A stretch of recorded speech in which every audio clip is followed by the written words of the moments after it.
Hola estudiantes, ¿cómo están? Les grabo este video para brindarles una explicación de los contenidos de la clase 2 de Historia Social. En primer lugar vamos a hacer un breve repaso para luego avanzar con los contenidos de esta clase. Bueno, lo que estuvimos viendo hasta ahora en la clase 1, analizamos el concepto de historia, dijimos que es una ciencia que se encarga de hacer una reconstrucción del pasado y como es una ciencia debe seguir un método, es decir, pasos que el historiador debe respetar para darle mayor rigurosidad y cientificidad a su tarea. Dijimos que el historiador partía de un problema, elaboraba una hipótesis, buscaba respaldarla a través de distintos elementos que se denominan fuentes históricas. Estas fuentes pueden ser documentos escritos, testimonios orales, objetos, imágenes, etc. Ese procedimiento de recolección de fuentes se llamaba heurística y luego dijimos que una vez que tiene esas fuentes se encarga de analizarlas, de interpretarlas y a esto se lo denomina hermenéutica. También dijimos que la historia, como las demás ciencias sociales, no es totalmente objetiva, es decir, que en esa selección e interpretación que hace el historiador siempre va a estar presente de alguna manera su subjetividad, sus opiniones, su ideología, sus valores, sus puntos de vista, ¿sí? Siempre se van a plasmar de alguna manera en su producción, en ese relato que construye. Entonces podemos decir que al existir distintas ideologías, distintas perspectivas, esto va a dar como resultado distintas miradas o distintas versiones acerca de la historia, ¿sí? No hay una única mirada, son múltiples las interpretaciones. También analizamos distintos paradigmas o enfoques que fueron surgiendo a nivel mundial. Estos enfoques son distintas maneras de entender y de hacer historia, ¿sí? Hablamos del positivismo que surge en el siglo XIX y que se caracterizaba por enfocarse en hechos puntuales, en hechos políticos y militares. También dijimos que se centraba en grandes hombres, en grandes personajes y que tomaba como fuente los documentos escritos. Acá ustedes van a ver que yo les nombro al marxismo. El marxismo es otro enfoque, capaz ustedes lo escucharon, que lo que hace es analizar a la historia como una lucha de clases, una lucha entre distintos grupos, quienes dominan y quienes son dominados, ¿sí? Pero en el siglo XX dijimos que surge otro paradigma que es el de la escuela de los anales o historia social. Dijimos que los anales proponía otra manera de analizar la historia. No se centraba en sujetos individuales o grandes hombres, sino en sujetos colectivos, en grupos sociales, en aquellos que siempre estuvieron invisibilizados, como los trabajadores, las mujeres, los estudiantes, entre otros. Dijimos que no se centraba solo en hechos políticos o militares, sino que analizaba procesos, es decir, analiza un hecho pero contempla sus causas, sus consecuencias, el contexto, ¿sí?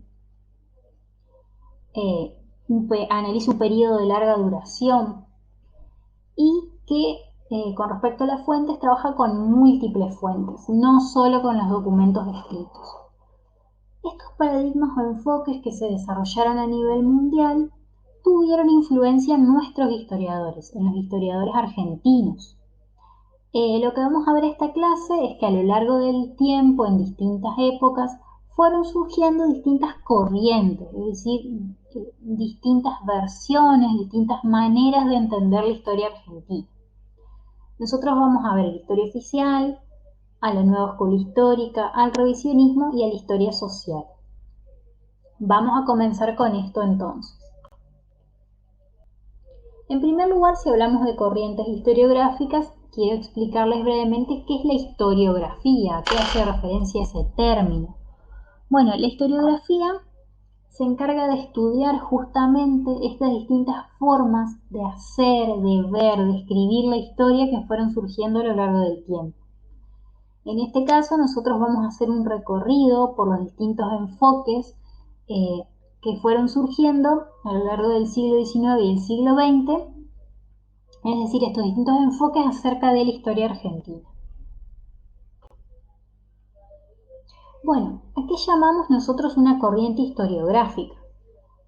Cuando hay varios autores, varios historiadores que coinciden en sus interpretaciones, en sus puntos de vista, que comparten una perspectiva común, que comparten una manera de ver el pasado y de investigarlo, incluso comparten una ideología, por ejemplo, decimos que forman parte de una misma corriente historiográfica, ¿sí? Eh, Cada corriente, vamos a ver que fue surgiendo en una determinada época, ¿sí? También, como dice aquí, estos historiadores fueron influenciados por esos enfoques o paradigmas que se estaban desarrollando en el mundo y que nombramos antes. Así que tengan en cuenta esto. En distintas épocas surgen distintas corrientes historiográficas. Bueno, vamos a empezar con la corriente historiográfica de la historia oficial, la primera. Bueno, la historia oficial es o surge en un determinado contexto, que es el de la conformación o consolidación del Estado Nacional en nuestro país. Y ustedes me dirán, ¿a qué se refiere con consolidación del Estado? Si nosotros miramos la historia de nuestro país desde 1810, fue muy difícil construir un Estado, ¿sí? Un Estado que represente unidad entre todos estos territorios. ¿Por qué? Porque siempre existían distintos proyectos, ¿sí? Que chocaban entre sí. Buenos Aires, por ejemplo, planteaba una postura centralista, es decir, era ella la que quería tomar las decisiones por sobre las provincias. Por su parte, las provincias planteaban el llamado federalismo, es decir, querían estar en pie de igualdad con Buenos Aires y que se respete su autonomía, la autonomía de cada una de ellas.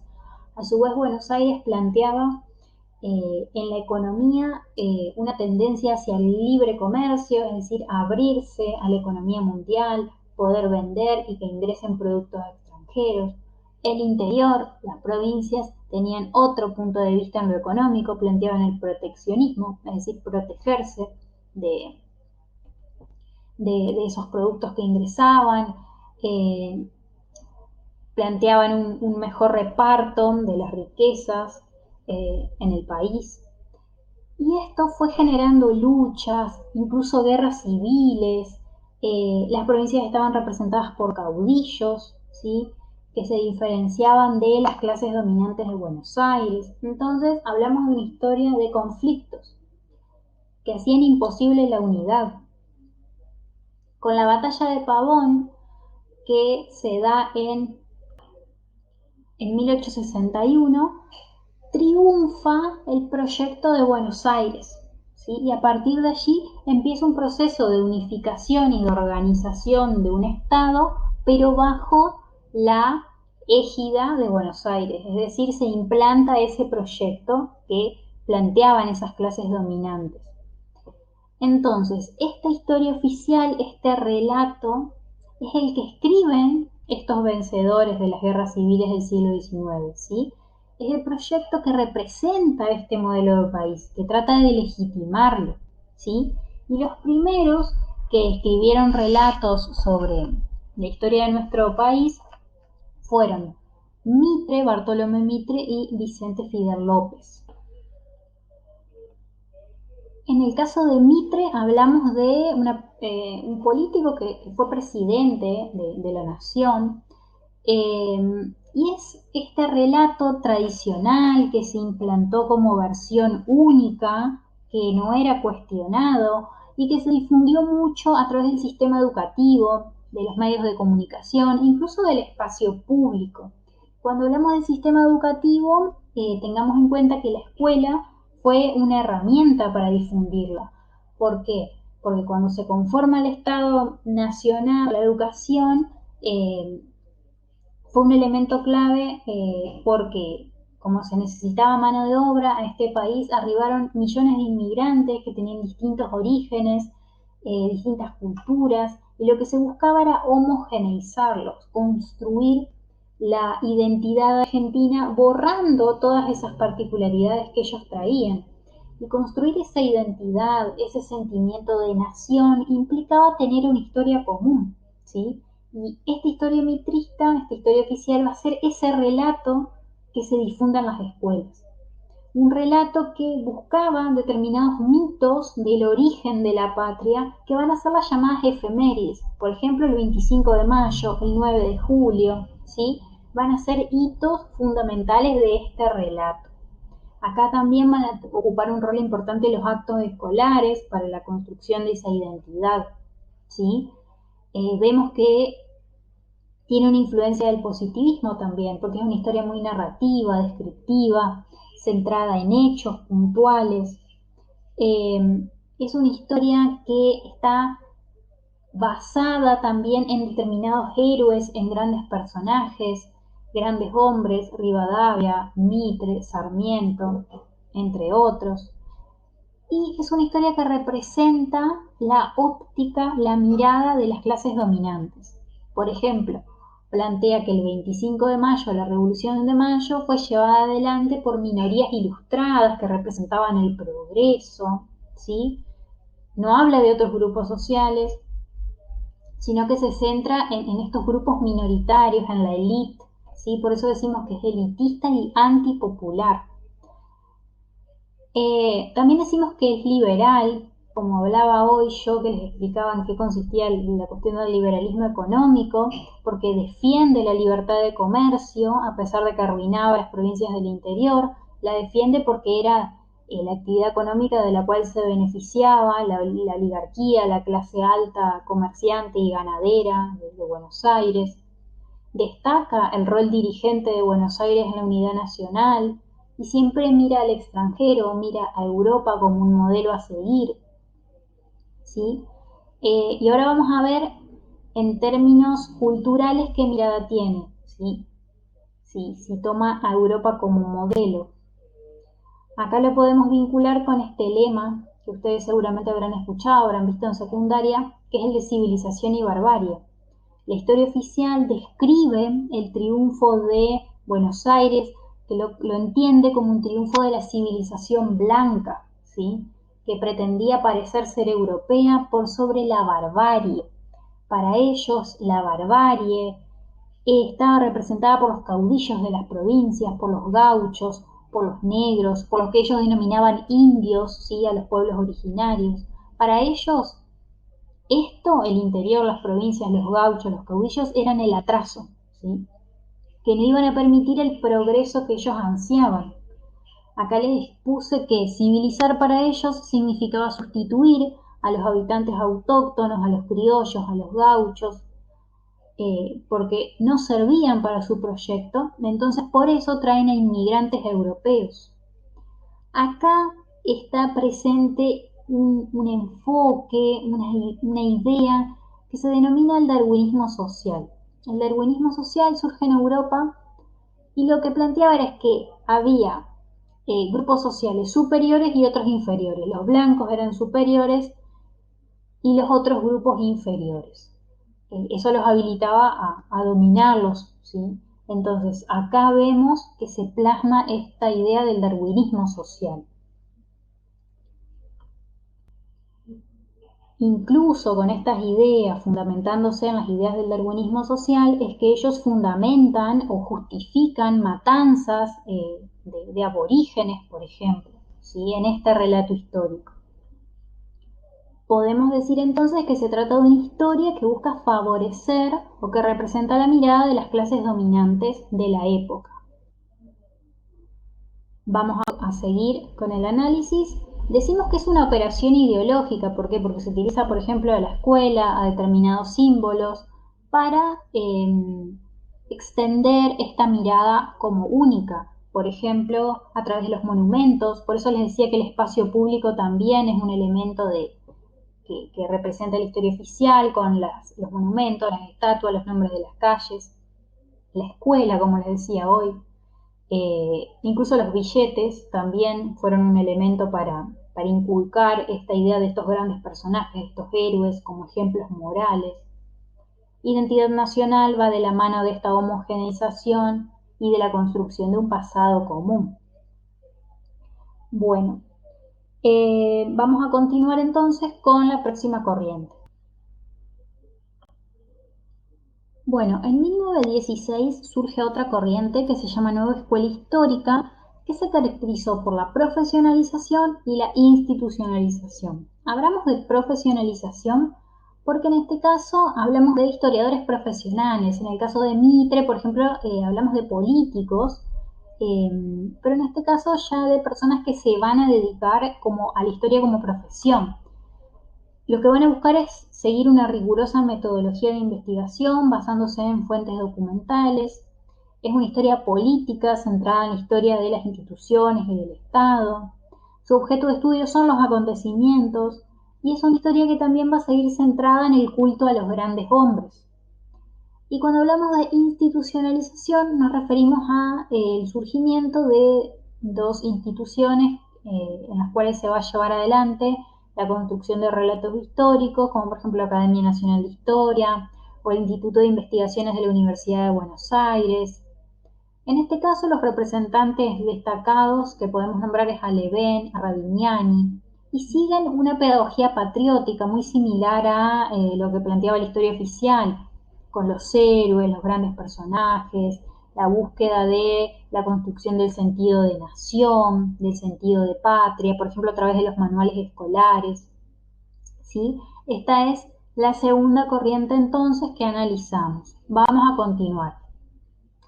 Alrededor de los años 1930, después del primer golpe de Estado que tiene la historia argentina, en ese contexto de crisis y demás, va a surgir una nueva corriente que se llama revisionismo histórico. El revisionismo histórico es muy heterogéneo, incluye muchas vertientes. Lo que vamos a ver nosotros son características generales nada más, ¿sí? En primer lugar, vemos que reinterpreta el pasado, ¿sí? Y va a plantear que existe un conflicto entre una minoría privilegiada y la mayoría del pueblo, ¿sí? Esta perspectiva la comparten los revisionistas. Se caracterizan por oponerse al relato de la historia oficial. Denuncian que la historia oficial oculta y tergiversa distintos procesos de la historia argentina. Por otro lado, a diferencia de la historia oficial, ellos reivindican al federalismo y a los caudillos provinciales y plantean otros héroes, ¿sí? Justamente estos caudillos, para ellos, por ejemplo, Juan Manuel de Rosas, va a ser sumamente considerado como protagonista en la historia. Otra característica es el fuerte sentido nacionalista que plantea el revisionismo, ¿sí? Ellos dicen que estas minorías privilegiadas, estas clases dominantes, siempre estuvieron o tuvieron intereses que perjudicaron al pueblo y plantean también que o denuncian el sometimiento que siempre tuvo nuestro país con respecto al extranjero, con respecto con Gran Bretaña o con Estados Unidos posteriormente, ¿no? Pero fíjense que es una mirada muy distinta a la de la historia oficial, se contrapone a ella. Acá le puse algunos ejemplos de otros héroes que resalta el revisionismo: Rosas, Artigas, Mariano Moreno, ¿sí? Son algunos de los personajes que van a retomar. El revisionismo también va a hablar de grupos sociales, va a hablar de los trabajadores, va a resaltar a los gauchos, ¿sí? A todos esos grupos que habían estado invisibilizados en la historia oficial. Al revisionismo se lo denomina como contrahistoria, ¿sí? ¿Por qué? Porque ofrece una visión opuesta a la historia oficial. Es una historia que reconoce que es subjetiva. Muchos de estos historiadores reconocían que eran militantes políticos, que tenían una postura política. Así que es claro el posicionamiento de ellos. No se tildan de neutrales, sino que reconocen que tienen una postura política clara. El revisionismo, como les dije, surgió en una época de crisis política, de crisis económica, de grandes cambios. Y muchos lo acusan al revisionismo de carecer de rigor, de no ser científico, justamente porque asumen que tienen una postura política muy fuerte. Como les dije, el revisionismo es una corriente muy heterogénea que incluye dentro de sí misma a historiadores de izquierda, historiadores peronistas, historiadores socialistas, radicales. Eh, es muy diverso, ¿sí? Porque justamente fue surgiendo a lo largo del tiempo. Alrededor de 1930 son historiadores de derecha, después surge otra corriente dentro del revisionismo que se llamó Forja, que eran radicales, después en los años 50 viene tomando mayor peso el revisionismo peronista, después el revisionismo socialista. Mi idea no es analizarlos a cada uno de ellos puntualmente, sino ver las características generales que comparten, ¿sí? Así que fíjense que es muy distinto el relato que elaboran en relación a la historia oficial. Por último, a partir de 1955 cobra mucha importancia una nueva corriente, que es la historia social, que surge, como le decía, alrededor del 55 en la, en la Universidad de Buenos Aires. Uno de sus representantes más importantes, José Luis Romero, un historiador. Es una escuela, una corriente que tiene influencia de la escuela de los anales y que apuesta por nuevas metodologías.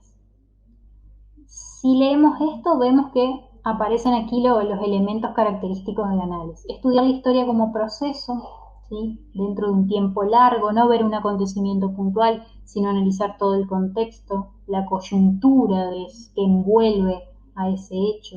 Es una historia total, analiza lo económico, lo social, lo cultural. Es una historia que se vincula con otras ciencias sociales, como la geografía, por ejemplo, la economía, la sociología, y es una historia que aborda sujetos colectivos también, grupos sociales. Además de Romero, encontramos a El Perindongui, a Hilda Sábato, como otros representantes. Algunas críticas que se le hacen a la historia social es que tiene algunos elementos que adhieren al liberalismo, eh, y es un poco cuestionada por el revisionismo. Fíjense que entre las corrientes también hay múltiples discusiones, hay debates permanentes, pero podríamos decir que esta mirada, la de la historia social, es la que hasta ahora persiste y tiene mucho arraigo en las universidades y entre los historiadores profesionales. Así que bueno, este es un resumen de todas las corrientes. Les agradezco por el tiempo, espero que les sirva. De todos modos, lo vamos a retomar en la próxima clase presencial que tengamos, pero espero que esto les sirva como panorama general. Bueno, les mando un saludo y nos estamos viendo.